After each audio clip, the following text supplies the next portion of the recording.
Hello ನಮಸ್ಕಾರ, ನೀವು ನೋಡ್ತಾ ಇದ್ದೀರಾ ನ್ಯೂಸ್ ಫಸ್ಟ್. ನಾನು ರಕ್ಷತ್ ಶೆಟ್ಟಿ. ಲೋಕಸಭಾ ಎಲೆಕ್ಷನ್ ಅನೌನ್ಸ್ ಆಗೋದಕ್ಕೆ ಇನ್ನೇನೋ ಕೆಲವು ತಿಂಗಳು ಬಾಕಿ ಇದೆ. ಈ ಮಧ್ಯೆ ರಾಜ್ಯದಲ್ಲಿ ಕಾಂಗ್ರೆಸ್ 20ಕ್ಕೂ ಹೆಚ್ಚು ಲೋಕಸಭಾ ಕ್ಷೇತ್ರಗಳನ್ನು ಗೆಲ್ಲಬೇಕು ಅನ್ನೋ ಕನಸಲ್ಲಿದೆ. ಸದ್ಯ ರಾಜ್ಯದಲ್ಲಿ ಕಾಂಗ್ರೆಸ್ ಇರೋದು ಒಂದೇ ಒಂದು ಲೋಕಸಭಾ ಕ್ಷೇತ್ರದಲ್ಲಿ. ಒಂದಿದ್ದಿದ್ದು 20 ಆಗಬೇಕು ಅನ್ನೋದು ಕಾಂಗ್ರೆಸ್ನ ಲೆಕ್ಕಾಚಾರ. ಅದಕ್ಕಾಗಿ ಅವರು ಎಲ್ಲ ರೀತಿಯ ಸಿದ್ಧತೆಗಳನ್ನು ಮಾಡಿಕೊಳ್ತಾ ಇದ್ದಾರೆ. ಎಲ್ಲ ರೀತಿಯ ರಣತಂತ್ರಗಳನ್ನು ಕೂಡ ರೂಪಿಸ್ತಾ ಇದೆ. ಅದರಲ್ಲೂ ಹಿಂದೊಮ್ಮೆ ಕಾಂಗ್ರೆಸ್ ಹೆಚ್ಚಿನ ಪ್ರಾಬಲ್ಯ ಇದ್ದಂಥ ಮತ್ತು ಸದ್ಯ ಬಿಜೆಪಿಯ ವಶವಾಗಿರುವಂಥ ಲೋಕಸಭಾ ಕ್ಷೇತ್ರಗಳು ಏನಿದ್ದಾವೆ ಅವುಗಳ ಮೇಲೆ ಹೆಚ್ಚು ಫೋಕಸ್ ಮಾಡ್ತಾ ಇದ್ದಾರೆ. ಅದರಲ್ಲಿ ಮೈಸೂರು ಕೊಡಗು ಲೋಕಸಭಾ ಕ್ಷೇತ್ರವೂ ಕೂಡ ಒಂದು. ಮೈಸೂರು ಲೋಕಸಭಾ ಕ್ಷೇತ್ರವನ್ನು ಹೇಗಾದರೂ ಮಾಡಿ ಮರಳಿ ಗೆಲ್ಲಬೇಕು ಅನ್ನೋದು ಕಾಂಗ್ರೆಸ್ನ ಲೆಕ್ಕಾಚಾರ. ಅದಕ್ಕಾಗಿ ಎಲ್ಲ ರೀತಿಯ ಸಿದ್ಧತೆಯನ್ನು ಮಾಡಿಕೊಳ್ಳಲಾಗ್ತಾ ಇದೆ. ಎಲ್ಲ ರೀತಿಯ ಸಿದ್ಧತೆ ಅಂತಂದರೆ ಅದರಲ್ಲಿ ಬೇರೆ ಬೇರೆ ಕಾರ್ಯತಂತ್ರಗಳಿದ್ದಾವೆ. ಅದೆಲ್ಲದರ ಡೀಟೇಲ್ ನಿಮ್ಮ ಮುಂದೆ ಒಂದೊಂದಾಗಿ ನಾನು ಇಡ್ತಾ ಹೋಗ್ತೀನಿ. ಮೈಸೂರು ಲೋಕಸಭೆಯನ್ನು ಮರು ವಶಪಡಿಸಿಕೊಳ್ಳೋದಕ್ಕೆ ಕಾಂಗ್ರೆಸ್ ಭರ್ಜರಿ ಪ್ಲಾನ್ ಮಾಡ್ತಾ ಇದೆ. ಸ್ವತಃ ಮುಖ್ಯಮಂತ್ರಿ ಸಿದ್ದರಾಮಯ್ಯ ಅವರ ತವರು ಜಿಲ್ಲೆ ಮೈಸೂರು. ಆ ಕಾರಣಕ್ಕಾಗಿ ಆ ಲೋಕಸಭಾ ಕ್ಷೇತ್ರವನ್ನು ಗೆಲ್ಲಬೇಕು ಅಂತ ಅವರ ನೇತೃತ್ವದಲ್ಲೇ ರಣತಂತ್ರ ರೆಡಿಯಾಗಿದೆ. ಟಾರ್ಗೆಟ್ ಫಿಕ್ಸ್ ಆಗಿದೆ. ಯತೀಂದ್ರ ಸಿದ್ದರಾಮಯ್ಯ ಸ್ಪರ್ಧೆ ಮಾಡೋದು ಬಹುತೇಕ ಖಚಿತ ಅನ್ನೋ ಲಕ್ಷಣ ಕಾಣ್ತಾ ಇದೆ. ರಣಕಣ ಕುತೂಹಲಕ್ಕೆ ಕಾರಣ ಆಗ್ತಾ ಇದೆ. ಅದರಲ್ಲೂ ಸಿಟ್ಟಿಂಗ್ ಎಂಪಿ ಪ್ರತಾಪ್ ಸಿಂಹ ವಿರುದ್ಧ ಕಾಂಗ್ರೆಸ್ ಚಕ್ರ ವ್ಯೂಹವನ್ನೇ ರೆಡಿ ಮಾಡಿದೆ. ಕಳೆದ 2 ಎಲೆಕ್ಷನ್ನಲ್ಲಿ ಮೈಸೂರು ಮತ್ತು ಕೊಡಗು ಲೋಕಸಭಾ ಕ್ಷೇತ್ರ ಏನಿದೆ ಅಲ್ಲಿ ಕಾಂಗ್ರೆಸ್ ಹೀನಾಯವಾಗಿ ಸೋತಿತ್ತು. ಸೋಲಿನ ಸೇಡು ತೀರಿಸಿಕೊಳ್ಳಬೇಕು ಅನ್ನೋದು ಕಾಂಗ್ರೆಸ್ ನಾಯಕರ ಲೆಕ್ಕಾಚಾರ. ಪ್ರತಾಪ್ ಸಿಂಹ ಅವರನ್ನ ಸೋಲಿಸಿ ಒಂದು ಕಾಲದಲ್ಲಿ ಮೈಸೂರಲ್ಲಿ ಕಾಂಗ್ರೆಸ್ನ ಎಂಪಿ ಇದ್ರು.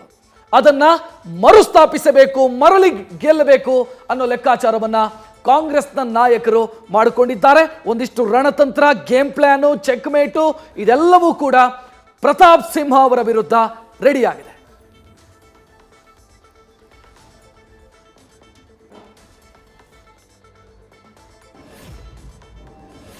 ಹಂಗಿದ್ರೆ ಕಾಂಗ್ರೆಸ್ನ ಲೆಕ್ಕಾಚಾರಗಳು ಏನು? ರಣತಂತ್ರ ಯಾವ ರೀತಿ? ಕಾಂಗ್ರೆಸ್ನ ರಣತಂತ್ರ ಮೈಸೂರನ್ನ ಗೆಲ್ಲೋದಕ್ಕೆ ಟಾರ್ಗೆಟ್ ಪ್ರತಾಪ್ ಸಿಂಹ. ಏನದು ಟಾರ್ಗೆಟ್ ಪ್ರತಾಪ್ ಸಿಂಹ? ರಾಜ್ಯ ಮಟ್ಟದ ಕಾಂಗ್ರೆಸ್ ನಾಯಕರು ಕೂಡ ಪ್ರತಾಪ್ ಸಿಂಹ ಅವರನ್ನೇ ಟಾರ್ಗೆಟ್ ಮಾಡ್ತಾ ಇದ್ದಾರೆ. 28 ಲೋಕಸಭಾ ಕ್ಷೇತ್ರಗಳು, ಅದರಲ್ಲಿ 25ರಲ್ಲಿ ಬಿಜೆಪಿ ಎಂಪಿಗಳಿದ್ದಾರೆ. ಆದರೆ 25 ಬಿಜೆಪಿ ಎಂಪಿಗಳನ್ನು ಟಾರ್ಗೆಟ್ ಮಾಡೋದು ಒಂದು ಕಡೆ ಆದರೆ ಪ್ರತಾಪ್ ಸಿಂಹ ಅವರ ಕಡೆಗೆ ಹೆಚ್ಚಿನ ಫೋಕಸ್ ಇಟ್ಟಂಗೆ ಕಾಣಿಸ್ತಾ ಇದೆ. ಅದರಲ್ಲೂ ಪ್ರತಾಪ್ ಸಿಂಹ ಇತ್ತೀಚೆಗೆ 2 ಕೇಸ್ನಲ್ಲಿ ಅವರ ಹೆಸರನ್ನು ತಳುಕು ಹಾಕಲಾಯಿತು. ಒಂದು ಸಂಸತ್ನ ಮೇಲೆ ಏನೋ ಅಟ್ಯಾಕ್ ಆಯಿತು. ಆ ಸಂದರ್ಭದಲ್ಲಿ ಪಾಸ್ ಕೊಟ್ಟಿದ್ದು ಪ್ರತಾಪ್ ಸಿಂಹ, ಆ ಸಂಸತ್ ಪಾಸ್ನ ವಿಚಾರ. ಮತ್ತೊಂದು ಅವರ ತಮ್ಮನ ಮೇಲೆ ಕೇಳಬಂದಂಥ ಆರೋಪ ಮರಗಳ್ಳತನದ ಆರೋಪ, ಮರ ಕಡಿದ್ರು ಅನ್ನೋ ಆರೋಪ. ಈ ಕೇಸು, ಈ 2 ಕೇಸನ್ನು ಬಳಸಿ ಪ್ರತಾಪ್ ಸಿಂಹ ಅವರ ಇಮೇಜನ್ನು ಡೌನ್ ಮಾಡಬೇಕು ಅನ್ನೋದು ಕಾಂಗ್ರೆಸ್ ನಾಯಕರ ಲೆಕ್ಕಾಚಾರ. ಅದನ್ನೇ ಬಳಸಿ ಪ್ರತಾಪ್ ಸಿಂಹ ಅವರ ವಿರುದ್ಧ ಚೆಕ್ ಮೇಟ್ ರೀತಿಯಲ್ಲಿ ಬಳಸಲಾಗ್ತಾ ಇದೆ. ಇದೇ ವಿಚಾರಕ್ಕೆ ಸಂಬಂಧಿಸಿ ಪ್ರತಾಪ್ ಸಿಂಹ, ನಾನು ಮತ್ತು ನನ್ನ ಕುಟುಂಬ ಕಾಂಗ್ರೆಸ್ನ ಟಾರ್ಗೆಟ್ ಆಗಿದ್ದೀವಿ ಅಂತ ಅಳಲು ತೋಡ್ಕೊಂಡಿದ್ದಾರೆ. 25 ಜನ ಬಿಜೆಪಿ ಎಂಪಿಗಳು. ಅದರಲ್ಲಿ ಹೆಚ್ಚು ಟಾರ್ಗೆಟ್ ಯಾರು ಅಂತಂದ್ರೆ ಅದು ಪ್ರತಾಪ್ ಸಿಂಹ ಅನ್ನೋದು ಗೊತ್ತಾಗ್ತಾ ಇದೆ. ಕಾಂಗ್ರೆಸ್ನ ಕಾರ್ಯತಂತ್ರ ನೋಡ್ತಾ ಇದೆ. ಇದು ರಾಜಕೀಯ ಅಲ್ಲ, ಇದು ಷಡ್ಯಂತ್ರ ಅನ್ನೋದು ಪ್ರತಾಪ್ ಸಿಂಹ ಅವರು ಮಾಡಿರುವಂಥ ಆರೋಪ. ಆ ಷಡ್ಯಂತ್ರಕ್ಕೆ ಸಂಬಂಧಿಸಿದಂತೆ ಅವರು ಮಾತನಾಡಿದ್ದಾರೆ. ಪ್ರತಾಪ್ ಸಿಂಹ ಏನು ಮಾತನಾಡಿದ್ರು ಈ ವಿಚಾರಕ್ಕೆ ಸಂಬಂಧಿಸಿ ನೋಡೋಣ. ಬೆಳಗಾಮಲ್ಲಿ ಒಬ್ಬ ಹಿಂದುಳಿದ ಜಾತಿ ಜನಾಂಗಕ್ಕೆ ಸೇರಿದಂತಹ ಮಹಿಳೆಯನ್ನು ಬೆತ್ತಲು ಮಾಡಿ ಮೆರವಣಿಗೆ ಮಾಡ್ತಾರೆ. ಅದ್ರ ಬಗ್ಗೆ ನೀವು ಮಾತಾಡಲ್ಲ. ಇಡೀ ಮೀಡಿಯಾ ಅಟೆನ್ಷನ್ನ ಡೈವರ್ಟ್ ಮಾಡಬೇಕು, ಪ್ರತಾಪ್ ಸಿಂಹನ ಮೇಲೆ ತನಿಖೆ ಆಗಬೇಕು ಅಂತ ನೀವು, ನಿಮ್ಮ ಉಪಮುಖ್ಯಮಂತ್ರಿ, ನಿಮ್ಮ ಮಂತ್ರಿವರಿಯರೆಲ್ಲ ಪಾರ್ಲಿಮೆಂಟಿನ ಪಾಸ್ ಇಟ್ಕೊಂಡು ಮಾತಾಡ್ತೀರಿ. 40 ವರ್ಷದ ರಾಜಕೀಯ ಅನುಭವ ಇದೆ. ಯಾವ ಒಂದು ಪರ್ಟಿಕ್ಯುಲರ್ ಹೌಸ್ದು ಮೆಂಬರ್ ಅಲ್ಲದೆ ಇದ್ದವನ ಹೆಸರನ್ನೇ ಹೇಳೋಂಗಿಲ್ಲ. ನನ್ನ ಹೆಸರು ಹೇಳಿದು ನನ್ನ ಮೇಲೆ ತನಿಖೆ ಆಗಬೇಕು ಅಂತ ಹೇಳ್ತೀರಿ. ಇಲ್ಲಿ ನಿಮ್ಮ ಮಗ ಸುಪುತ್ರ ಮಿನಿಟ್ ಕೊಡೋದನ್ನು ಬಿಟ್ಬಿಟ್ಟು ಮಧ್ಯದಲ್ಲೇ ನನ್ನ ಬಗ್ಗೆ ಪ್ರತಾಪ್ ಸಿಂಹನ ವಿರುದ್ಧ ತನಿಖೆ ಆಗಬೇಕು ಅಂತ ಹೇಳ್ತಾರೆ. ಸರ್, ನೆನ್ನೆ ಘಟನೆನೇ ತಗೊಳ್ಳಿ ಸರ್. 6.5 ಕೋಟಿ ರೂಪಾಯಿ ಚೆಕ್ ಬೌನ್ಸ್ ಮಾಡಿದ್ದು ನಿಮ್ಮ ಸಂಪುಟದಲ್ಲಿ ಸಚಿವ ಆಗಿರುವಂಥ ಮಧು ಬಂಗಾರಪ್ಪನವರು. 6 ತಿಂಗಳು ಜೈಲು ಸಜೆಗೆ ಒಳಗಾಗಿರೋದು ಮಧು ಬಂಗಾರಪ್ಪನವ್ರದ್ದು. ಆದರೆ ಪ್ರತಾಪ್ ಸಿಂಹನ ತಮ್ಮ ಅರೆಸ್ಟು ಚೇಸ್ ಮಾಡಿ ಸಿನಿಮಾ ಸ್ಟೈಲಲ್ಲಿ ಹಿಡಿದುಬಿಟ್ಟಿದ್ದಾರೆ. ಸುದ್ದಿ ಇದು ಬರುತ್ತೆ. ನಿಮ್ಮ ಮಗನ ರಾಜಕೀಯ ಭವಿಷ್ಯಕ್ಕೋಸ್ಕರ ಪ್ರತಾಪ್ ಸಿಂಹನ್ನ ಎಲ್ಲ ರೀತಿಯಲ್ಲೂ ಕೂಡ ತುಳಿಯೋದಕ್ಕೆ ನೀವು ಪ್ರಯತ್ನವನ್ನು ಮಾಡ್ತೀರಿ. ನನ್ನ ಚಾರಿತ್ರ್ಯ ವಧೆಯನ್ನು ಮಾಡ್ತಾ ಇದ್ದೀರಿ, ನನ್ನ ಕುಟುಂಬವನ್ನು ಎಳಿತಾ ಇದ್ದೀರಿ, ನನ್ನ ತಮ್ಮಂದಿನ ಇನ್ನು ಫಿಕ್ಸ್ ಮಾಡೋಕ್ಕೆ ಅಂತ ನೋಡ್ತಾ ಇದ್ದೀರಿ. ಸರ್, ಇವಾಗ ನನ್ನ ತಮ್ಮ ಆಯಿತು, ಕಳೆದ ಸರಿ ನನ್ನ ಮೇಲೆ 2 ಕ್ರಿಮಿನಲ್ ಪ್ರಕರಣ ಹಾಕಿದ್ರು, ಹುಣಸೂರಿನ ಹನುಮಾನ್ ಜಯಂತಿನ ಇಟ್ಕೊಂಡು. ಸರ್, 2 ಕ್ರಿಮಿನಲ್ ಪ್ರಕರಣ. ಅವತ್ತೇ ನನ್ನನ್ನು ರಾಜಕೀಯವಾಗಿ ಮುಗಿಸೋದಕ್ಕೋಸ್ಕರ ಕ್ರಿಮಿನಲ್ ಪ್ರಕರಣನ ದಾಖಲು ಮಾಡಿರಿ. ಅಡಿಷನಲ್ SP ಕಾಲ ಮೇಲೆ ನಾನು ಇನೋವಾ ಕಾರ್ ಹಚ್ಚಿದ್ದೀರಿ ಅಂತ ಹೇಳ್ಬಿಟ್ಟು ನನ್ನ ಮೇಲೆ ಸುಳ್ಳ ಕೇಸ್ ಹಾಕ್ತಿದ್ರಿ ನೀವು. ಅವತ್ತು ನನ್ನನ್ನು ಮುಗ್ಸಕ್ಕೆ ನೋಡಿದ್ರಿ, ಆಗಲಿಲ್ಲ. ಮೈಸೂರು ಮತ್ತು ಕೊಡಗಿನ ಜನ ನನ್ನ ಕೈ ಹಿಡಿದು 2019 ಗೆಲ್ಲಿಸಿದ್ರು. ಇವಾಗ ನಿಮಗೆ ನಿಮ್ಮ ಮಗನ್ನ ಅಸೆಂಬ್ಲಿ ಸೀಟನ್ನು ತೆರವು ಮಾಡಿಕೊಟ್ಟು ನಿಮಗೆ ಬಿಟ್ಕೊಟ್ಟಿದ್ದಾನೆ. ಈಗ ನಿಮ್ಮ ಮಗನ್ನ ರಿಹ್ಯಾಬಿಲಿಟೇಟ್ ಮಾಡಬೇಕು. ಸರ್, ನಿಮ್ಮ ಮಗನ ಭವಿಷ್ಯಕ್ಕೋಸ್ಕರ ನನ್ನ ಕುಟುಂಬನೂ ಕೂಡ ನೀವು ಮುಗ್ಸಕ್ಕೆ ಹೊಟ್ಟಿದ್ದೀರಿ. ಸರ್, ಮನೆಯಲ್ಲಿ ನಮ್ಮ ವಯೋವೃದ್ಧ ತಾಯಿ ಇದ್ದಾಳೆ ಸರ್, ಅವಳನ್ನೂ ಅರೆಸ್ಟ್ ಮಾಡಿಬಿಡಿ ಸರ್, ಪರವಾಗಿಲ್ಲ. ನನ್ನ ತಂಗಿ ಇದ್ದಾಳೆ, ಅವಳನ್ನೂ ಅರೆಸ್ಟ್ ಮಾಡಿ. ನಮ್ಮ ಕುಟುಂಬನ ಮುಗಿಸ್ಬೇಕು ಅಂತ ಹೊರಟಿದ್ದೀರಿ, ಆಯ್ತು ಬಿಡಿ. ನಿಮ್ಮ ಕುಟುಂಬ ರಾಜಕಾರಣನೇ ಮುಂದುವರಿಲಿ.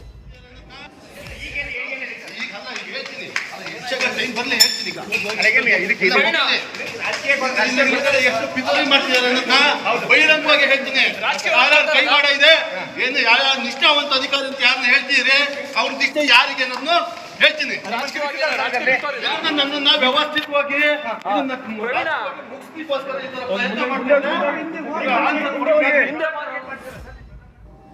ಸಂಸದ ಪ್ರತಾಪ್ ಸಿಂಹ ಮತ್ತವರ ಸಹೋದರ ವಿಕ್ರಮ್ ಸಿಂಹ ಇಬ್ಬರು ಮಾತನಾಡಿದ್ದನ್ನು ನೋಡಿದರೆ ಷಡ್ಯಂತ್ರ ಇದು ಅಂತ ಹೇಳ್ತಾ ಇದ್ದಾರೆ. ಷಡ್ಯಂತ್ರ ಮತ್ತು ಮಗನ ರಾಜಕೀಯ ಭವಿಷ್ಯಕ್ಕಾಗಿ ಸಿದ್ದರಾಮಯ್ಯ ಅವರೇ ಮುಂದೆ ನಿಂತು ಇದನ್ನು ಮಾಡ್ತಿದ್ದಾರೆ ಅನ್ನೋದು ಪ್ರತಾಪ್ ಸಿಂಹ ಅವರು ಮಾಡ್ತಾ ಇರುವಂಥ ಆರೋಪ. ಈ ಆರೋಪದಲ್ಲಿ ಹುರುಳಿದೆಯಾ ಅಂತ ನಾವು ಹುಡುಕ್ತಾ ಹೋದರೆ ಒಂದಿಷ್ಟು ವಿಚಾರಗಳು ಈ ಆರೋಪಕ್ಕೆ ಪುಷ್ಟಿ ಕೊಡ್ತಾ ಇದೆ. ಕಾರಣ, ನಿಮಗೆ ರಾಜಕೀಯದಲ್ಲಿ ಹೆಂಗೆ ಅಂತಂದರೆ ಕೆಲ ವಿಚಾರಗಳು ನೇರವಾಗಿ ಹೊರ ಬರೋದಿಲ್ಲ, ಪರೋಕ್ಷವಾಗಿ ಗೊತ್ತಾಗ್ತಾ ಹೋಗುತ್ತೆ. ಇಲ್ಲೂ ಕೂಡ ಅದೇ ರೀತಿಯ ಲಕ್ಷಣ ಕಾಣ್ತಾ ಇದೆ. ಟಾರ್ಗೆಟ್ ಪ್ರತಾಪ್ನ ಹಿಂದೆ ಮಗನ ರಾಜಕೀಯ ಭವಿಷ್ಯವನ್ನು ಸುಭದ್ರಗೊಳಿಸುವಂತ ಯೋಚನೆ ಇದ್ದಂಗೆ ಕಾಣಿಸ್ತಾ ಇದೆ ಸಿದ್ದರಾಮಯ್ಯ ಅವರಿಗೆ. ಯಾಕೆ ಅಂತಂದ್ರೆ ಸಿದ್ದರಾಮಯ್ಯ ಅವರ ಪುತ್ರ ಡಾಕ್ಟರ್ ಯತೀಂದ್ರ ಅವರು ಸಿದ್ದರಾಮಯ್ಯ ಅವರಿಗೆ ಕ್ಷೇತ್ರವನ್ನು ಬಿಟ್ಟುಕೊಟ್ರು. ವರುಣ ವಿಧಾನಸಭಾ ಕ್ಷೇತ್ರವನ್ನ ಸಿದ್ದರಾಮಯ್ಯ ಅವರಿಗೆ ಬಿಟ್ಟುಕೊಟ್ರು. ಆ ಕಾರಣಕ್ಕಾಗಿ ಯತೀಂದ್ರ ಅವರಿಗೆ ಸ್ಪರ್ಧೆ ಮಾಡೋದಕ್ಕಾಗಲಿಲ್ಲ. ಸಿದ್ದರಾಮಯ್ಯ ಅವರು ಗೆದ್ರು, ಮುಖ್ಯಮಂತ್ರಿಯೂ ಕೂಡ ಆದರು. ಈಗ ಮಗನ ರಾಜಕೀಯ ಭವಿಷ್ಯ ಏನು? ಸೊ ಇದು ಸಿದ್ದರಾಮಯ್ಯ ಅವರು ಯೋಚನೆ ಮಾಡ್ದಂಗೆ ಕಾಣಿಸ್ತಾ ಇದೆ. ಮಗನಿಗಾಗಿ ಸಿದ್ದರಾಮಯ್ಯ MP ಲೆಕ್ಕಾಚಾರ ಹಾಕಿದ್ದಾರೆ. ಅದೇ ಮೈಸೂರು ಕೊಡಗು ಲೋಕಸಭಾ ಕ್ಷೇತ್ರದಿಂದ ಯತೀಂದ್ರ ಸಂಸತ್ ಸ್ಥಾನಕ್ಕೇನಾದರೂ ಆಯ್ಕೆಯಾದರೆ, ಸಂಸತ್ ಸದಸ್ಯತ್ವ ಅವರಿಗೆ ಸಿಕ್ಕಿಬಿಟ್ರೆ ತನ್ನ ರಾಜಕೀಯ ನಿವೃತ್ತಿ, ಸಿದ್ದರಾಮಯ್ಯ ಅವರೇ ಹೇಳ್ದಂಗೆ ಇದು ನನ್ನ ಕೊನೆಯ ಎಲೆಕ್ಷನ್ನು ಅಂತ ಅವರು ಕಳೆದ ವಿಧಾನಸಭಾ ಎಲೆಕ್ಷನ್ನ ಸಂದರ್ಭದಲ್ಲಿ ಹೇಳ್ಕೊಂಡಿದ್ದಾರೆ ಕ್ಲಿಯರ್ ಆಗಿ. ಒಂದು ವೇಳೆ ಅವರು ರಾಜಕೀಯ ನಿವೃತ್ತಿ ಈ ಅವಧಿ ಅಂತಾದರೆ ತನ್ನ ರಾಜಕೀಯ ನಿವೃತ್ತಿಗೂ ಮೊದಲು ಮಗನ ಭವಿಷ್ಯವನ್ನು ಗಟ್ಟಿ ಮಾಡಬೇಕು. ಸೊ ಆ ಪ್ಲಾನು ಇಲ್ಲಿ ಕ್ಲಿಯರ್ ಆಗಿ ಕಾಣಿಸ್ತಾ ಇದೆ. ಮೈಸೂರು ಕೊಡಗು ಕ್ಷೇತ್ರದಲ್ಲಿ ಯತೀಂದ್ರ ಪರವಾದಂಥ ವಾತಾವರಣವನ್ನು ಸೃಷ್ಟಿಸಬೇಕು. ಇಲ್ಲ ಅಂತಾದರೆ ಎಲೆಕ್ಷನ್ ಗೆಲ್ಲೋದು ಕಷ್ಟ ಆಗುತ್ತೆ. ಯತೀಂದ್ರ ಸಿದ್ದರಾಮಯ್ಯ ಅವರ ಪರ ವಾತಾವರಣವನ್ನ ಸೃಷ್ಟಿಸುವಂತ ಕೆಲಸದ ಭಾಗ ಇದು ಅನ್ನೋ ಒಂದು ಲೆಕ್ಕಾಚಾರ ಕಾಣಿಸ್ತಾ ಇದೆ. ಇದೇ ಕಾರಣಕ್ಕಾಗಿ ಎಲ್ಲರಿಗಿಂತ ಹೆಚ್ಚು ಪ್ರತಾಪ್ ಸಿಂಹ ಅವರೇ ಟಾರ್ಗೆಟ್ ಆದ್ರ ಅನ್ನೋ ಪ್ರಶ್ನೆ. ಯತೀಂದ್ರ ಅವರಿಗಾಗಿ ಸರ್ಕಾರ, ಆ ಸರ್ಕಾರವನ್ನು ಲೀಡ್ ಮಾಡ್ತಾ ಇರೋದು ಸಿದ್ದರಾಮಯ್ಯ ಅವರು. ಸರ್ಕಾರ ತನ್ನ ಎಲ್ಲ ವ್ಯಾಪ್ತಿಯನ್ನು ಬಳಸೋದು ಅಥವಾ ಸರ್ಕಾರ ತನ್ನೆಲ್ಲ ಅನುಕೂಲಗಳನ್ನು ಬಳಸೋದು. ಈ ಕಡೆ ಕಾಂಗ್ರೆಸ್ ನಾಯಕರು ನಿರಂತರವಾಗಿ ಪ್ರತಾಪ್ ಸಿಂಹ ವಿರುದ್ಧ ಕ್ಯಾಂಪೈನ್ ಮಾಡೋದು ಅಥವಾ ಯತೀಂದ್ರ ಸಿದ್ದರಾಮಯ್ಯ ಅವರ ಪರವಾಗಿ ಪೂರಕವಾದಂಥ ವಾತಾವರಣ ಸೃಷ್ಟಿಸುವಂತೆ ಮಾಡೋದು. ಮೈಸೂರು ಕೊಡಗಿನಲ್ಲಿ CM ಸೂಚನೆಯ ಮೇರೆಗೆ ಪ್ರತಾಪ್ ಸಿಂಹ ಟಾರ್ಗೆಟ್ ಆದ್ರಾ ಅನ್ನೋ ಪ್ರಶ್ನೆಯೊಂದು ಮೂಡ್ತಾ ಇದೆ. ಅಂದರೆ ಪಕ್ಷಕ್ಕೂ ಮತ್ತು ಪಕ್ಷದ ನಾಯಕರಿಗೂ ಸಿದ್ದರಾಮಯ್ಯ ಅವರೇ ಸೂಚನೆ ಏನಾದರೂ ಕೊಟ್ಟಿದ್ದಾರಾ, ಪ್ರತಾಪ್ ಸಿಂಹ ಅವರನ್ನ ಟಾರ್ಗೆಟ್ ಮಾಡ್ರಿ ಅನ್ನೋ ಸೂಚನೆಯನ್ನ ಕೊಟ್ಟಿದ್ದಾರಾ ಅನ್ನೋ ಸಂಶಯ ಒಂದು ಮೂಡ್ತಾ ಇದೆ. ಪ್ರತಾಪ್ ಸಿಂಹ ಈ ವಿಚಾರಕ್ಕೆ ಸಂಬಂಧಿಸಿ ಮಾತನಾಡಿದ್ರು. ಆ ನಂತರ ಇನ್ನೊಂದು ವಿಚಾರವನ್ನು ಕೂಡ ನಾನು ನಿಮ್ಮ ಗಮನಕ್ಕೆ ತರಬೇಕು. ಯಾವುದು ಅಂತಂದರೆ, ಪ್ರತಾಪ್ ಸಿಂಹ ಓಕೆ, ಅವರು ರಾಜಕೀಯ ಕಾರಣಕ್ಕಾಗಿ ನಾನು ಟಾರ್ಗೆಟ್ ಆಗ್ತಾ ಇದ್ದೀನಿ, ಮಗನ ಭವಿಷ್ಯಕ್ಕಾಗಿ ಸಿದ್ದರಾಮಯ್ಯ ನನ್ನನ್ನು ಟಾರ್ಗೆಟ್ ಮಾಡ್ತಿದ್ದಾರೆ ಅಂತ ಹೇಳ್ಬೋದು. ಆದರೆ ಈ ಎಲ್ಲ ಬೆಳವಣಿಗೆಗೆ ನಮಗೆ ಕಳೆದ ಆಗಸ್ಟ್ ತಿಂಗಳ 31ನೇ ತಾರೀಕಿಗೆ ಉತ್ತರ ಸಿಗುತ್ತೆ. ಆಗಸ್ಟ್ ಎಂಡಲ್ಲಿ ಸಿದ್ದರಾಮಯ್ಯ ಅವರು ಮೈಸೂರಿನ ಉದಯಗಿರಿ ಬಡಾವಣೆಯಲ್ಲಿ ಒಂದು ಭಾಷಣ ಮಾಡ್ತಾರೆ.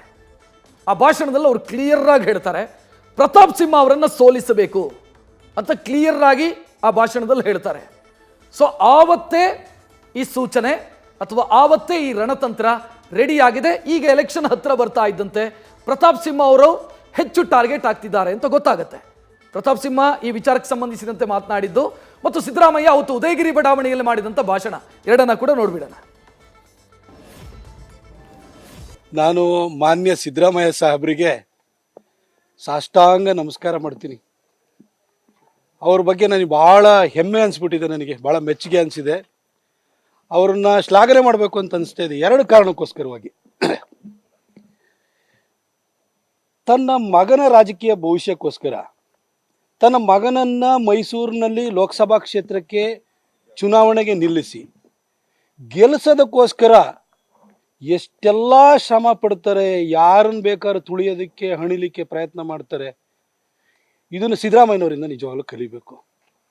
ನಿಮ್ಮಂಥ ತಂದೆ ಎಲ್ರಿಗೂ ಸಿಗಲ್ಲ ಸರ್. ನೀವೊಂದು ಬ್ರಿಲಿಯಂಟ್ ಫಾದರ್ ಸರ್. ನೀವು ನಿಜವಾಗ್ಲೂ ನಿಮ್ಮನ್ನು ಮೆಚ್ಚಿದ್ದೀನಿ. ನಿಮಗೆ ಸಾಷ್ಟಾಂಗ ನಮಸ್ಕಾರಗಳು. ನಿಮ್ಮಂಥ ತಂದೆ ಎಲ್ಲ ಮಕ್ಕಳಿಗೂ ಸಿಗಲ್ಲ ಸರ್. ಮಗನ ಭವಿಷ್ಯಕ್ಕೋಸ್ಕರ, ಮಗನನ್ನು ಲೋಕಸಭಾ ಚುನಾವಣೆಯಲ್ಲಿ ನಿಲ್ಲಿಸಿ ಗೆಲ್ಸೋದಕ್ಕೋಸ್ಕರ, ಅದಕ್ಕೆ ಪ್ರತಾಪ್ ಸಿಂಹ ಅಡ್ಡಿಯಾಗಿದ್ದಾನೆ, ಅವ್ನ ಕುಟುಂಬನ ಮುಗಿಸೋಣ ಅಂತ ಹೇಳ್ಬಿಟ್ಟು ಇಷ್ಟು ಹೋರಾಟ ಮಾಡ್ತಿರಲ್ಲ ಸರ್ ಮಗನ ಭವಿಷ್ಯಕ್ಕೋಸ್ಕರ. ಇಂಥ ತಂದೆ ಎಲ್ಲರಿಗೂ ಸಿಗಲ್ಲ ಸರ್. ಇಂಥ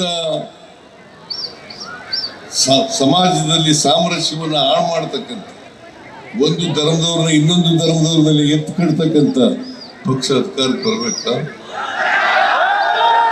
ನರೇಂದ್ರ ಮೋದಿ ಅವ್ರ ಪಕ್ಷ ಅಧಿಕಾರಕ್ಕೆ ಬಂದು ಮತ್ತೆ ನರೇಂದ್ರ ಮೋದಿ ಅವರು ಪ್ರಧಾನಮಂತ್ರಿ ಆಗ್ಬೇಕಾ?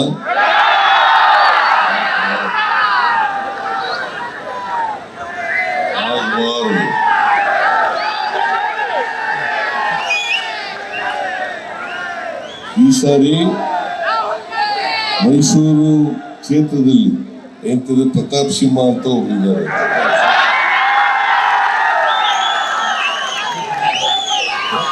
ದಯಮಾಡಿ ಅವ್ರನ್ನ ಆಯ್ಕೆ ಮಾಡಿ ಕಳಿಸ್ಬಿಡಿಯಪ್ಪ.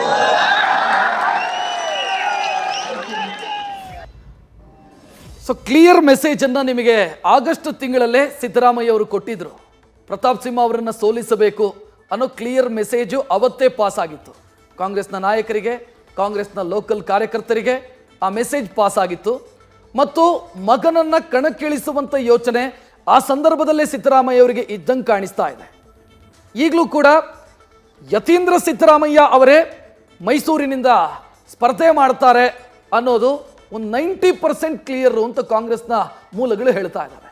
ಇದೆಲ್ಲದರ ಮಧ್ಯೆ ಪ್ರತಾಪ್ ವಿಚಲಿತಗೊಂಡಿದ್ದಾರಾ, ಪ್ರತಾಪ್ ಡಿಸ್ಟರ್ಬ್ ಆಗಿದ್ದಾರಾ ಈ ಎಲ್ಲ ಬೆಳವಣಿಗೆಯ ಮಧ್ಯೆ ಅನ್ನೋದು ಕಾಡ್ತಾ ಇರುವಂಥ ಪ್ರಶ್ನೆ. ತನ್ನ ವಿರುದ್ಧ ಕಾಂಗ್ರೆಸ್ ಚಕ್ರ ವ್ಯೂಹವನ್ನೇ ಹೆಣೆದಿದೆ, ರೆಡಿ ಮಾಡಿದೆ. ಪ್ರತಾಪ್ ಸಿಂಹ ಈ ಎಲ್ಲ ಬೆಳವಣಿಗೆಯಿಂದ ವಿಚಲಿತರಾಗದಂಗೆ ಕಾಣಿಸ್ತಾ ಇದೆ. ಯಾಕೆಂತಂದರೆ ಕಾಂಗ್ರೆಸ್ ಪಕ್ಷ ಟಾರ್ಗೆಟ್ ಮಾಡಿದೆ. ಸರ್ಕಾರದ ಪ್ರಮುಖರು ಅಂದರೆ ಮಂತ್ರಿಗಳು, ಸರ್ಕಾರದಲ್ಲಿ ಆಯಕಟ್ಟಿನ ಜಾಗದಲ್ಲಿರುವಂಥ ಪ್ರಮುಖ ನಾಯಕರು ಪ್ರತಾಪ್ ಸಿಂಹ ಅವರನ್ನು ಟಾರ್ಗೆಟ್ ಮಾಡಿದ್ದಾರೆ, ಅಂದರೆ ಪ್ರಭಾವಿ ಮಂತ್ರಿಗಳು.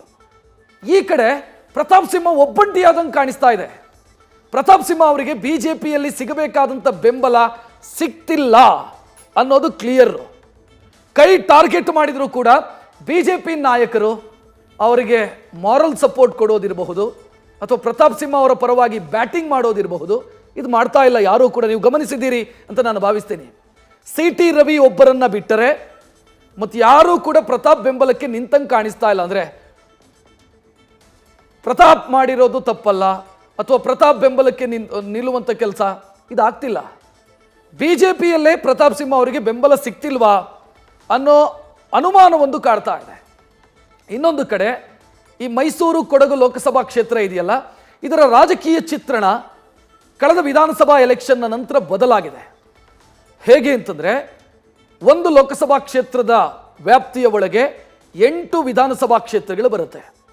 ಈ 8 ವಿಧಾನಸಭಾ ಕ್ಷೇತ್ರಗಳ ಪೈಕಿ ಬಿಜೆಪಿಯ MLA ಇರೋದು ಒಂದೇ ಒಂದು ಕ್ಷೇತ್ರದಲ್ಲಿ, ಮೈಸೂರು ಕೊಡಗಿನಲ್ಲಿ. ಅದು ಕೃಷ್ಣರಾಜ ವಿಧಾನಸಭಾ ಕ್ಷೇತ್ರ. ಅದನ್ನು ಬಿಟ್ಟರೆ 5 ಕಡೆ ಕಾಂಗ್ರೆಸ್ಸು, ಅದರಲ್ಲಿ ಒಬ್ಬರು ಮಿನಿಸ್ಟ್ರು, 5 MLAಗಳು ಕಾಂಗ್ರೆಸ್ನವರಿದ್ದಾರೆ, 2 ಜಾತ್ಯತೀತ ಜನತಾದಳ, ಒಬ್ಬರು ಅಂದರೆ GT ದೇವೇಗೌಡರು ಮತ್ತು ಅವರ ಪುತ್ರ. ಈ ಮೈಸೂರು ಕೊಡಗು ಲೋಕಸಭಾ ಕ್ಷೇತ್ರದ ವ್ಯಾಪ್ತಿಯಲ್ಲಿ, ಮೈಸೂರು ಕೊಡಗಿನ ವ್ಯಾಪ್ತಿಯಲ್ಲಿ ಸಿದ್ದರಾಮಯ್ಯ ಅವರ ಕ್ಷೇತ್ರ ಬರಲ್ಲ. ಸೊ 8 ಕ್ಷೇತ್ರದಲ್ಲಿ ರಾಜಕೀಯ ಚಿತ್ರಣ ಬದಲಾಗಿರೋದನ್ನು ನಾವು ನೋಡಬಹುದು. ಎಲ್ಲಕ್ಕಿಂತ ಹೆಚ್ಚಾಗಿ ಪ್ರತಾಪ್ ಸಿಂಹ ಅವರಿಗೆ ಹಿನ್ನಡೆ ಆಗ್ತಾ ಇರೋದು ಎಲ್ಲಿ ಅಂತಂದರೆ ಕೊಡಗಿನಲ್ಲಿ. ಯಾವತ್ತೂ ಕೂಡ ಹೈಯೆಸ್ಟ್ ಲೀಡ್ ಕೊಡುವಂಥ ಜಿಲ್ಲೆ ಪ್ರತಾಪ್ ಸಿಂಹ ಅವರಿಗೆ 2 ಲೋಕಸಭಾ ಎಲೆಕ್ಷನ್ನಲ್ಲಿ 2014 ಮತ್ತು 19ನಲ್ಲಿ ಕೊಡಗು. ಈ ಬಾರಿ ಕೊಡಗಿನ 2 ವಿಧಾನಸಭಾ ಕ್ಷೇತ್ರಗಳು ಕೂಡ ಕಾಂಗ್ರೆಸ್ ಪಾಲಾಗಿದೆ. ಸೊ ಇದು ಅಲರಾಮಿಂಗು ಪ್ರತಾಪ್ ಸಿಂಹ ಅವರಿಗೆ. ಮೈಸೂರು ಕೊಡಗಿನ ರಾಜಕೀಯ ಚಿತ್ರಣ ಬದಲಾಗಿರೋದು ಪ್ರತಾಪ್ ಸಿಂಹ ಅವರನ್ನ ವಿಚಲಿತಗೊಳಿಸಿದೆಯಾ ಅಂತ ಅನ್ಸುತ್ತೆ. ಬಿಜೆಪಿ ಪ್ರಾಬಲ್ಯದ ಕೊಡಗಿನ ವಿಧಾನಸಭೆಯಲ್ಲಿ, ಅಂದರೆ ಒಂದು ಮಡಿಕೇರಿ ಮತ್ತೊಂದು ವಿರಾಜಪೇಟೆ, 2ರಲ್ಲೂ ಕೂಡ ಕಾಂಗ್ರೆಸ್ ಗೆದ್ದಿದೆ. ಕಾಂಗ್ರೆಸ್ನ MLAಗಳಿದ್ದಾರೆ ಇಬ್ಬರು ಕೂಡ. ಕಳೆದ 2 ಅವಧಿ ಅಂದರೆ ನಿಮಗೆ 2014 ಮತ್ತು 19 ಪ್ರತಾಪ್ ಸಿಂಹ ಅವರು ಗೆದ್ದಂಥ 2 ಎಲೆಕ್ಷನ್, ಒಮ್ಮೆ 30,000ದ ಆಸುಪಾಸಲ್ಲಿ ಅವರಿಗೆ ಲೀಡು ಗೆದ್ದಿದ್ದು, ವಿಶ್ವನಾಥ್ ಅವರನ್ನು ಸೋಲಿಸಿದ್ದು. 2ನೇ ಬಾರಿ 2019ರಲ್ಲಿ ಅವರು ಗೆದ್ದಿದ್ದು ಲಕ್ಷದ ಮೇಲೆ ಲೀಡು, ಆಗ ಸೋಲಿಸಿದ್ದು CH ವಿಜಯಶಂಕರ್ ಅವರನ್ನು. ಸೊ ಅಷ್ಟು ಸುಲಭವಾಗಿ ಈಗ ಅವರಿಗೆ ರಣಭೂಮಿ ಕಾಣ್ತಾ ಇಲ್ಲ, ಆ ಬ್ಯಾಟಲ್ ಅಷ್ಟು ಸುಲಭವಾಗಿ ಕಾಣ್ತಾ ಇಲ್ಲ. ರಾಜಕೀಯ ಚಿತ್ರಣ ಬದಲಾಗಿದೆ ಅಂತ ನಾನು ಆಗಲೇ ಹೇಳಿದೆ. 2ನೇದು ಜಾತಿ ಲೆಕ್ಕಾಚಾರಗಳು ಕೂಡ ಯತೀಂದ್ರ ಸಿದ್ದರಾಮಯ್ಯ ಸ್ಪರ್ಧೆ ಮಾಡಿದರೆ ಬದಲಾಗುವಂಥ ಮುನ್ಸೂಚನೆಗಳಿದ್ದಾವೆ. ಹಿಂದುಳಿದ ವರ್ಗಗಳು, ಕುರುಬರು ಸೇರಿ ಹಿಂದುಳಿದ ವರ್ಗಗಳ ಓಟುಗಳು ಯತೀಂದ್ರ ಸಿದ್ದರಾಮಯ್ಯ ಪರವಾಗಿ ಏನಾದರೂ ಬಂದರೆ ಪ್ರತಾಪ್ ಸಿಂಹ ಅವರಿಗೆ ಅಲರಾಮಿಂಗ್ ಅದು ಅನ್ನೋದು ಕೂಡ ಅಲ್ಲಿನ ರಾಜಕೀಯ ಲೆಕ್ಕಾಚಾರವನ್ನು ನೋಡಿದರೆ ಗೊತ್ತಾಗುತ್ತೆ. ಆ ಕಾರಣಕ್ಕಾಗಿ ಒಂದು ಸ್ವಲ್ಪ ವಿಚಲಿತರಾದಂಗೆ ಕಾಣಿಸ್ತಾ ಇದೆ. ನೆಕ್ಸ್ಟು ಪಾರ್ಟಿಯಲ್ಲಿ ಅವರಿಗೆ ಸಿಗಬೇಕಾದಂಥ ಬೆಂಬಲ ಸಿಗ್ತಿಲ್ಲ ಅನ್ನೋದು ಕೂಡ ಗೊತ್ತಾಗ್ತಾ ಇದೆ. ಇವತ್ತು ಕೂಡ ಕಾಂಗ್ರೆಸ್ನ ನಾಯಕರು ಸರಣಿ ಟ್ವೀಟ್ಗಳನ್ನು ಮಾಡಿದ್ದಾರೆ. ಕಾಂಗ್ರೆಸ್ನ ಅಧಿಕೃತ ಟ್ವಿಟ್ಟರ್ ಹ್ಯಾಂಡಲ್ ನೋಡ್ತಾ ಇದ್ದೀರಿ, ಕರ್ನಾಟಕ ಕಾಂಗ್ರೆಸ್ನ ಅಧಿಕೃತ ಟ್ವಿಟ್ಟರ್ ಖಾತೆ. ಇದರಲ್ಲಿ ಮಾಡಿರುವಂಥ ಟ್ವೀಟ್ಗಳು ನೇರವಾಗಿ ಪ್ರತಾಪ್ ಸಿಂಹ ಅವರನ್ನ ಟ್ಯಾಗ್ ಮಾಡಿ ಅವರನ್ನು ನೇರವಾಗಿ ಟಾರ್ಗೆಟ್ ಮಾಡಲಾಗಿದೆ. ಒಂದು ಅವರು ಪಾಸ್ ಕೊಟ್ಟ ವಿಚಾರ, ಮತ್ತೊಂದು ಅವರ ತಮ್ಮನ ಮರಕ್ಕೆ ಸಂಬಂಧಿಸಿದಂಥ ವಿಚಾರ, ಇದೆಲ್ಲವನ್ನ ಕೂಡ ಪ್ರತಾಪ್ ಸಿಂಹ ಅವರನ್ನ ಟ್ಯಾಗ್ ಮಾಡಿ ಕಾಲೆಳೆಯುವಂಥ ಪ್ರಯತ್ನವನ್ನು ಕಾಂಗ್ರೆಸ್ನ ಅಧಿಕೃತ ಟ್ವಿಟ್ಟರ್ ಹ್ಯಾಂಡಲ್ ಮಾಡ್ತಾ ಇದೆ. ಮೊನ್ನೆಯಿಂದಲೂ ಕೂಡ ನಿರಂತರವಾಗಿ ಟಾರ್ಗೆಟ್ ಪ್ರತಾಪ್ ಸಿಂಹ ಕ್ಯಾಂಪೈನ್ ರೀತಿಯಲ್ಲಿ ಟ್ವಿಟ್ಟರ್ ಅಲ್ಲಿ ಕಾಂಗ್ರೆಸ್ನ ನಾಯಕರು ಮಾಡ್ತಾ ಇದ್ದಾರೆ, ಅಥವಾ ಕಾಂಗ್ರೆಸ್ನ ಅಧಿಕೃತ ಸೋಷಿಯಲ್ ಮೀಡಿಯಾ ಟೀಮ್ ಇದನ್ನು ಮಾಡ್ತಾ ಇದೆ. ನೋಡ್ತಾ ಇದ್ದೀರಿ ಇವತ್ತು ಮಾಡಿರುವಂಥ ಸರಣಿ ಟ್ವೀಟ್ಗಳು. ಈ ಮಧ್ಯೆ ಒಂದಿಷ್ಟು ಕಾಂಗ್ರೆಸ್ ನಾಯಕರು ಮಾತನಾಡಿದ್ದಾರೆ. ಅದರಲ್ಲಿ ಹೋಮ್ ಮಿನಿಸ್ಟರ್ ಮಾತನಾಡಿದ್ದು ಡಾಕ್ಟರ್ ಜಿ ಪರಮೇಶ್ವರ್ ಅವರೇನು ಮಾತನಾಡಿದ್ರು ನೋಡೋಣ. ರಾಜಕೀಯ ಇದರಲ್ಲಿ ಯಾವುದೂ ಕೂಡ ಇಲ್ಲ, ರಾಜಕೀಯ ಪ್ರಶ್ನೆನೇ ಬರಬಾರದು. ಮರ ಕಡ್ದಿದ್ದಾರೆ, ಅನಧಿಕೃತವಾಗಿ ಮರ ಕಡ್ದಿದ್ದಾರೆ. ಯಾರು ಕಡ್ದಿದ್ದಾರೆ ಅವರನ್ನ ಕಾನೂನಿನ ಪ್ರಕಾರ ಕ್ರಮ ತಗೊಳ್ಳೋದಕ್ಕೆ ಅರಣ್ಯ ಇಲಾಖೆ ಮಾಡ್ತಾ ಇದೆ.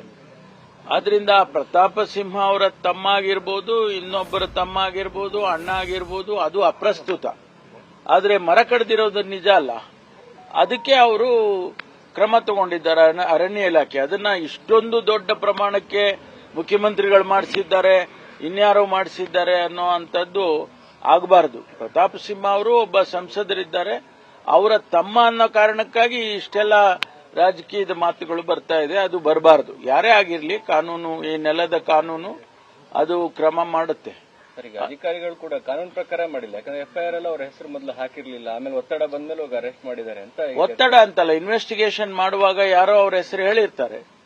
ಒತ್ತಡದ ಪ್ರಶ್ನೆ ಏನು? ಒತ್ತಡ ಹಾಕೋದೇನಿದೆ ಇದರಲ್ಲಿ? ಮರ ಕಡ್ದಿದ್ದಾರೆ, ಅಲ್ಲಿ ಯಾರನ್ನೋ ಅವ್ರನ್ನ ಅರೆಸ್ಟ್ ಮಾಡಿದ್ದಾರೆ. ಅವರು ಯಾರ್ಯಾರು ನಮಗೆ ಇದಕ್ಕೆಲ್ಲ ಸಹಾಯ ಮಾಡಿದ್ದಾರೆ ಅಥವಾ ಹೇಳಿದ್ದಾರೆ, ಡೈರೆಕ್ಷನ್ ಕೊಟ್ಟಿದ್ದಾರೆ, ಈ ತರದ್ದೆಲ್ಲ ವಿಚಾರಗಳು ಇನ್ವೆಸ್ಟಿಗೇಷನ್ ಅಲ್ಲೇ ಬರೋದು. ಆ ರೀತಿ ಏನಾದ್ರೂ ಬಂದಿರಬಹುದು, ನನಗೆ ಗೊತ್ತಿಲ್ಲ ಅದು. ಅದರಲ್ಲಿ ಅವರು ಕರೆದಿದ್ದಾರೆ ಅವ್ರನ್ನ. ಆಯ್ತು, ಅವ್ರ ಮರ ಕಡಿಯೋದ್ರಲ್ಲಿ ಅವ್ರು ಇನ್ವಾಲ್ವ್ ಆಗಿಲ್ಲ, ಅಲ್ಲಿ ಮುಗೀತಲ್ಲ, ಮುಗಿದೋಗುತ್ತೆ. ಅದಕ್ಕೆ ಯಾಕೆ ಇಷ್ಟೊಂದು ದೊಡ್ಡ ಪ್ರಮಾಣದಲ್ಲಿ ಚರ್ಚೆ ಆಗಬೇಕು ನನಗಂತೂ ಗೊತ್ತಿಲ್ಲ. ಇನ್ನು ಹೋಮ್ ಮಿನಿಸ್ಟರ್ ಮಾತನಾಡಿದ್ದನ್ನು ನೋಡಿದ್ರಿ ಪರಮೇಶ್ವರ್ ಅವರು. ಅದಕ್ಕೆ ಇವತ್ತು ಪ್ರತಾಪ್ ಸಿಂಹ ಸಂಪಾಜೆಯಲ್ಲಿ ರಿಯಾಕ್ಟ್ ಮಾಡಿದ್ದಾರೆ. ದಕ್ಷಿಣ ಕನ್ನಡ ಜಿಲ್ಲೆ ಅಥವಾ ಕೊಡಗು ದಕ್ಷಿಣ ಕನ್ನಡ ಜಿಲ್ಲೆಯ ಗಡಿಭಾಗ, ಅಲ್ಲಿ ರಿಯಾಕ್ಟ್ ಮಾಡಿದ್ದಾರೆ. ಪ್ರತಾಪ್ ಸಿಂಹ ಏನು ಮಾತನಾಡಿದ್ರು ನೋಡೋಣ. ಜಿ ಪರಮೇಶ್ವರ್ ಸಾಹೇಬ್ರ ಬಗ್ಗೆ ಬಹಳ ಅಪಾರವಾದಂಥ ಗೌರವ ಇದೆ. ನಾನು ವೈಯಕ್ತಿಕವಾಗಿ ನಾನು ಇಷ್ಟಪಡುವಂಥ ಒಬ್ಬ ರಾಜಕಾರಣಿ. ಡಿಸೆಂಬರ್ 20ನೇ ತಾರೀಕು ಇಲ್ಲಿಗಲ್ ಆಗಿ ಮರ ಕಡ್ದಿದ್ದಾರೆ ಅಂತ ಹೇಳಿ ಒಂದು FIR ಆಗುತ್ತೆ. A1 Rakesh Shetty, A2 accused number 2 Jayamma, owner ಕಡ್ದವರು ಅಂತ. ಇನ್ನೊಂದು ಇತರರು ಅಂತ ಹಾಕಿದ್ರು. ಅಲ್ಲಿ ಅಬ್ಸ್ಕ್ಯಾಂಡ್ ಆಗಿರೋ ಮರ ಕಡ್ದಿರೋನೊಬ್ಬ ರವಿ ಅಂತ ಅಬ್ಸ್ಕ್ಯಾಂಡ್ ಆಗಿದ್ದ. 24ನೇ ತಾರೀಕುವರೆಗೂ 16ರಿಂದ 24ನೇ ತಾರೀಕುವರೆಗೂ ಇದ್ರ ಬಗ್ಗೆ ಇಲಾಖೆ ತನಿಖೆ ಮಾಡ್ತಾ ಇತ್ತು. 24ನೇ ತಾರೀಕು ನಾನು ಬಂದು ಕೆಲವು ವಿಚಾರಗಳ ಬಗ್ಗೆ ಹೇಳಿಕೆ ಕೊಟ್ಟೆ. ಅವತ್ತು ನಾನು ಹೇಳಿಕೆ ಕೊಟ್ಟು 2 ಗಂಟೆಯಲ್ಲಿ ಕರ್ನಾಟಕ ಕಾಂಗ್ರೆಸ್ನ ಟ್ವಿಟರ್ ಮತ್ತು ಫೇಸ್ಬುಕ್ ಅಕೌಂಟಲ್ಲಿ ಪ್ರತಾಪ್ ಸಿಂಹನ ತಮ್ಮ ಮರಗಳ್ಳ, ಇವನು ನಾಡಕಳ್ಳ ಅಂತೇಳಿ ಟ್ವೀಟ್ ಹಾಕ್ತಾರೆ, ಪೋಸ್ಟಿಂಗ್ ಮಾಡ್ತಾರೆ. ಯಾರು ಇಲ್ಲಿ ತಂದಿದ್ದು ಇದನ್ನು? ರಾಜಕಾರಣ ಮಾಡ್ತಿರೋದು ನೀವು ಸರ್.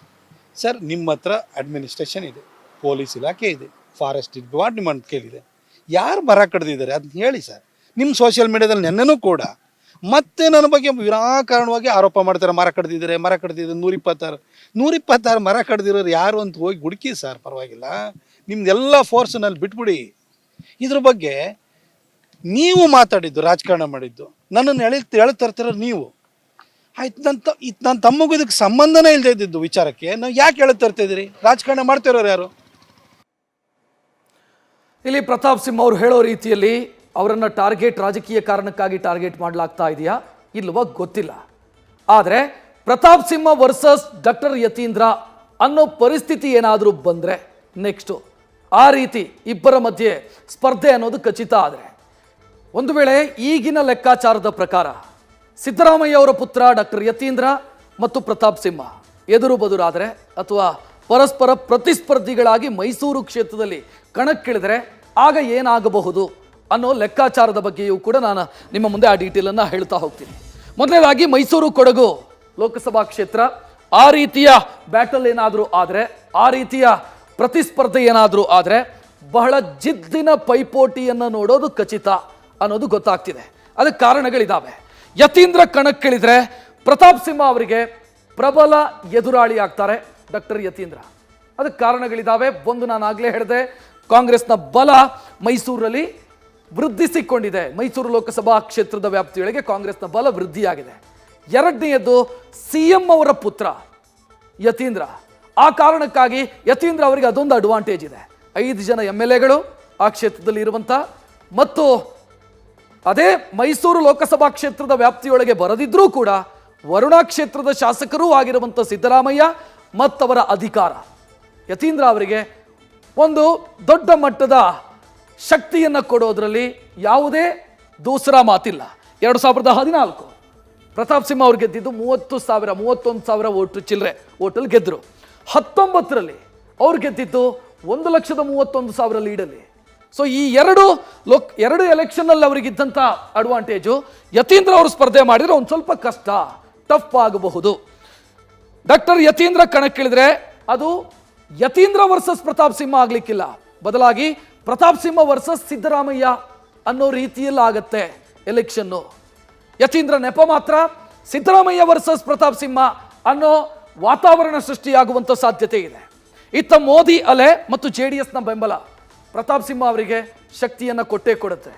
ಮೋದಿ ಅಲೆ, ಮೋದಿ ಅವರಿಗಿರುವಂಥ ಜನಪ್ರಿಯತೆ ಮತ್ತು JDSನ ಬೆಂಬಲ, JDSನ 2 ಶಾಸಕರಿದ್ದಾರೆ ಮತ್ತು ಒಕ್ಕಲಿಗ ಓಟು ದೊಡ್ಡ ಪ್ರಮಾಣದಲ್ಲಿ ಮೈಸೂರಲ್ಲಿದೆ. ಮೈಸೂರು ಆಸುಪಾಸಿನ ಈ ಲೋಕಸಭಾ ಕ್ಷೇತ್ರದ ಈ ಲೋಕಸಭಾ ಸೆಗ್ಮೆಂಟ್ನ ಒಳಗೆ ಅದು ಪ್ರತಾಪ್ ಸಿಂಹ ಅವರಿಗೆ, ಪ್ರತಾಪ್ ಸಿಂಹರು ಒಕ್ಕಲಿಗರು, ಆ ಕಾರಣಕ್ಕಾಗಿ ಅವರಿಗೆ ಅಡ್ವಾಂಟೇಜ್ ಆಗುತ್ತೆ. ಇದರ ಜೊತೆಗೆ ದೇವೇಗೌಡರ ಆಶೀರ್ವಾದ ಎಲ್ಲಕ್ಕಿಂತ ಹೆಚ್ಚಾಗಿ 2014 ಎಲೆಕ್ಷನ್ನಲ್ಲಿ ಪ್ರತಾಪ್ ಸಿಂಹ ಅವರು ಓಟಿಗೆ ನಿಂತಾಗ ಪ್ರತಾಪ್ ಸಿಂಹ ಅವರ ಗೆಲುವಿನ ಹಿಂದೆ ದೇವೇಗೌಡರ ಪರೋಕ್ಷ ಆಶೀರ್ವಾದ ಕೆಲಸ ಮಾಡಿತ್ತು ಅಂತ ರಾಜಕೀಯ ವಲಯದಲ್ಲಿ ಒಂದು ಮಾತಿದೆ. ಅದು ಎಷ್ಟರ ಮಟ್ಟಿಗೆ ಸತ್ಯ ಅಂತ ಗೊತ್ತಿಲ್ಲ. ಪ್ರತಾಪ್ ಸಿಂಹ ಅವರಿಗೆ B ಫಾರಂ ಸಿಕ್ಕ ಕೂಡಲೇ ಅವರು ಮೊದಲು ಹೋಗಿದ್ದೆ ಪದ್ಮನಾಭನಗರಕ್ಕೆ, ಅಂದರೆ ದೇವೇಗೌಡರ ಮನೆಗೆ ಆಶೀರ್ವಾದ ಪಡ್ಕೊಳ್ಳೋದಕ್ಕೆ ಅಂತ ಹೇಳ್ತಾರೆ. ಗೊತ್ತಿಲ್ಲ, ಇದು ಖಚಿತ ಅಲ್ಲ. ಆದರೆ ರಾಜಕೀಯ ವಲಯದಲ್ಲಿ ಈ ರೀತಿಯ ಒಂದು ಟಾಕ್ ಇದೆ.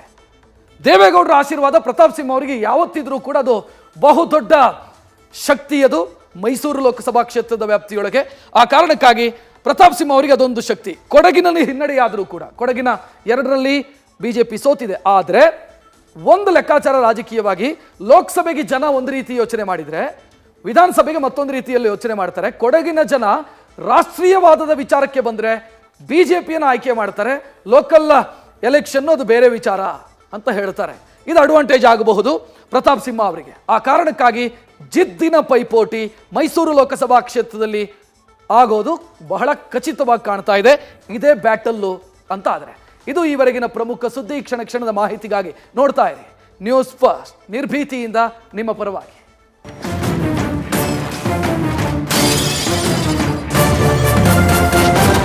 ನ್ಯೂಸ್ ಫಸ್ಟ್, ನಿರ್ಭೀತಿಯಿಂದ ನಿಮ್ಮ ಪರವಾಗಿ.